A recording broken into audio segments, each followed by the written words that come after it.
السلام علیکم ورحمۃ اللہ وبرکاتہ۔ محترم ناظرین، امید کرتا ہوں کہ آپ خیر و عافیت سے ہوں گے۔ اللہ تبارک و تعالیٰ آپ کو خوشحال رکھے۔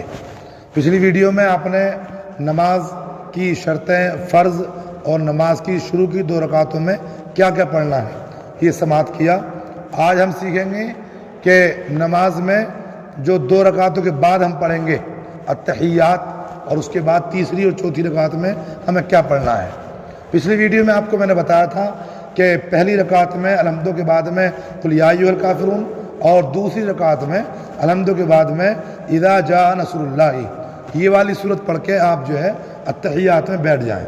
دوسری رکعت میں آپ بیٹھ جائیں اور پھر پڑھیں التحیات للہ والصلوات والطیبات السلام علیک ایھا النبی ورحمۃ اللہ وبرکاتہ، السلام علینا وعلی عباد اللہ الصالحین، اشہد ان لا الہ۔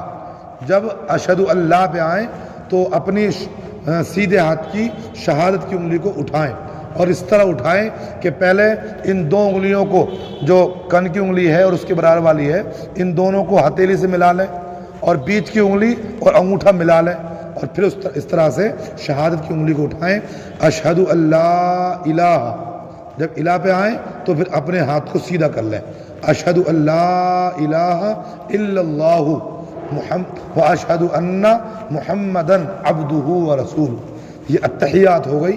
دوسری رکعت میں ہمیں صرف التحیات پڑھنی ہے۔ اگر ہم 3 رکعت یا 4 رکعت نماز پڑھیں گے تو دوسری رکعت میں صرف التحیات پڑھنی ہے، اور التحیات پڑھ کر ہم تیسری رکعت کے لیے کھڑے ہو جائیں گے۔ اب اگر آپ سنتیں پڑھ رہے ہیں 4 رکعتیں، تو آپ کو پھر الحمد شریف پڑھنی ہے بسم اللہ پڑھ کے۔ بسم اللہ پڑھ کے آپ الحمد شریف پڑھیں۔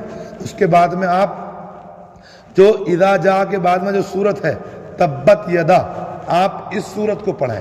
اگر آپ سنتیں پڑھ رہے ہیں تو الحمد شریف کے بعد میں بسم اللہ پڑھیں، اور پھر پڑھیں تبت یدا ابی لہب وتب ما اغنی عنہ مالہ وما کسب سیصلی نارا ذات لہب وامرأتہ حمالۃ الحطب فی جیدہا حبل من مسد۔ اس صورت کو آپ تیسری رکعت میں الحمد شریف کے بعد پڑھیں گے۔ اس کے بعد رکوع کریں گے، سجدہ کریں گے، جیسے میں نے پچھلی ویڈیو میں طریقہ بتایا تھا۔ اس کے بعد میں آپ رکعت کے لیے پھر کھڑے ہوں گے، سمجھے؟ آپ الحمد شریف پڑھیں گے بسم اللہ پڑھ کے، اور اس کے بعد میں آپ قل هو اللہ احد والی صورت کو پڑھیں گے، سورہ اخلاص۔ یہ چوتھی رکعت میں آپ پڑھیں گے بسم اللہ الرحمن الرحیم، قل هو اللہ احد اللہ الصمد لم یلد ولم یولد ولم یکن لہ کفوا احد۔ اس صورت کو آپ چوتھی رکعت میں الحمد شریف کے بعد میں پڑھیں گے۔ اس کے بعد آپ رکوع سجدہ کریں گے، اور چوتھی رکعت میں آپ التحیات میں بیٹھ جائیں گے۔ اب التحیات تو میں نے آپ کو بتا ہی دی ہے ابھی پیچھے۔ اب چوتھی رکعت میں التحیات کے بعد کیا پڑھیں گے ہم؟ تو ہم پڑھیں گے درود ابراہیم، اللہم صلی علی محمد وعلی آل محمد کما صلیت علی ابراہیم وعلی آل ابراہیم انک حمید مجید، اللہم بارک علی محمد وعلی آل محمد کما بارکت علی ابراہیم وعلی آل ابراہیم انک حمید مجید۔ اس کے بعد ہم پڑھیں گے اللہم ربنا آتنا فی الدنیا حسنۃ وفی الآخرۃ حسنۃ وقنا عذاب النار۔ اس کے بعد میں اگر ہم کوئی اور دعا ہمارے یاد ہے تو اس دعا کو پڑھیں گے، ورنہ ہم اس کے بعد میں سلام پھیر لیں گے۔ اور قاعدہ اخیرہ کے بعد میں 7واں فرض ہے وہ خروج بسنہ ہی ہے، یعنی نماز سے نکلنا۔ ہم درود ابراہیم پڑھنے کے بعد میں اور اللہم ربنا پڑھنے کے بعد میں سلام کے ذریعے نماز سے نکلیں، یہ طریقہ ہے نماز سے نکلنے کا۔ تو پیارے محترم، اس طرح سے ہم اگر نماز پڑھیں گے، اپنی نمازوں کو درست کر کے، صحیح کر کے سجدے کریں، صحیح کر کے ہم جو رکوع کریں، اور صحیح کر کے قاعدہ اخیرہ کریں، کس طرح سلام پھیرنا ہے۔ جب سلام پھیرتے ہیں تو ہمارے اسلامی بھائی کیا کمی کرتے ہیں کہ جب سلام پھیریں گے تو جہاں تک نظر جائے گی وہاں کو دیکھیں گے، یہ طریقہ غلط ہے۔ ہم صرف اپنے کندھے پر نظر ڈالیں، اس سے آگے اپنی نظر کو نہ لے کر جائیں۔ اور دل میں یہ خیال کریں کہ مجھ سے ادھر کو جتنے بھی نمازی نماز پڑھ رہے ہیں میں ان کو سلام کر رہا ہوں، اور یا پھر یہ نیت کریں کہ میرے اس کندھے پر جو فرشتہ بیٹھا ہے جس کو کرامن کہتے ہیں میں اس کو سلام کر رہا ہوں، السلام علیکم ورحمۃ اللہ۔ اس کے بعد جب ہم ادھر کو سلام پھیریں، سمجھے، بائیں جانب کو، تو بھی ہم جہاں تک نظر جائے وہاں کو نہ دیکھیں بلکہ صرف اور صرف اپنے کندھوں کو دیکھیں، بس اس سے آگے نظر نہ لے کر جائیں، اور دل میں یہ خیال کریں کہ مجھ سے ادھر جو نمازی ہیں ان کو سلام کر رہا ہوں، یا پھر یہ نیت کریں، یہ خیال کریں کہ میں اپنے جو بائیں کندھے پر فرشتہ بیٹھا ہے کاتبین، میں ان کو سلام کر رہا ہوں۔ یہ ہم نیت کر سکتے ہیں، تو اس طرح سے ہم اپنی نماز کو مکمل طریقے سے ادا کریں۔ پیارے، جب ہم نماز کا طریقہ سیکھیں گے، نماز کی جانکاری حاصل کریں گے، پھر جب نماز پڑھیں گے ہم تو اس کا مزہ ہی کچھ اور ہوگا، اور وہ قبول بھی ہوگی، اس کا فیض بھی ملے گا ہم کو، سمجھے، اس کا ثواب بھی بھرپور ملے گا، کیونکہ جو نماز اللہ کی بارگاہ میں قبول ہوتی ہے، صحیح فرض، صحیح رکوع، صحیح سجدے ہوتے ہیں، تو وہ نماز نمازی کو دعائیں دیتی ہوئی جاتی ہے، یا اللہ اس نے مجھ کو آباد کیا ہے تو اس کو آباد کر دینا، سمجھے۔ اگر آپ صحیح کر کے سورہ فاتحہ پڑھتے ہیں، صحیح کر کے التحیات پڑھتے ہیں، صحیح کر کے رکوع اور سجود کرتے ہیں، تو یہ نماز آپ کو دعا دیتی ہوئی نظر آتی ہے، سمجھے، اور یہ نور کی شکل میں اللہ کی بارگاہ میں لے جائی جاتی ہے۔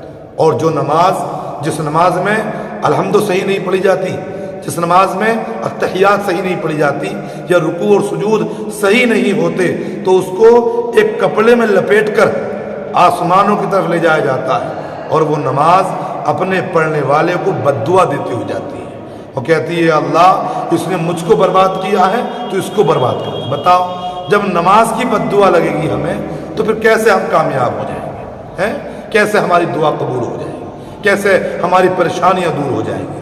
ہم نماز تک کی بد دعا لے رہے ہیں، ہم کم سے کم یار نماز کی دعا تو لیں۔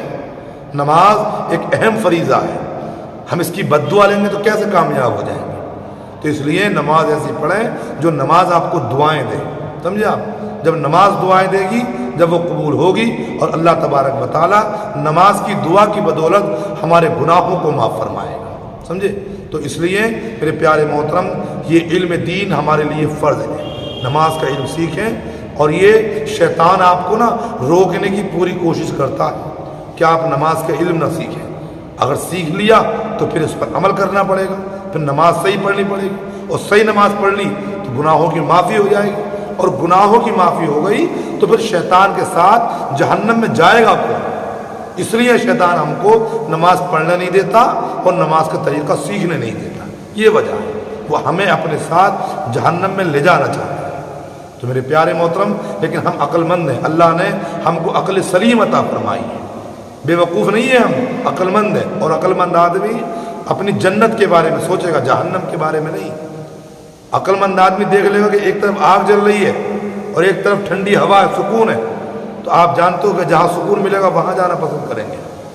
اور میرے نبی نے فرمایا کہ اللہ نے دو گھر بنائے ہیں، ایک جنت ہے اور ایک جہنم ہے، فیصلہ آپ کے حق میں ہے، فیصلہ آپ کے سپرد ہے، آپ کہاں جانا چاہتے ہیں؟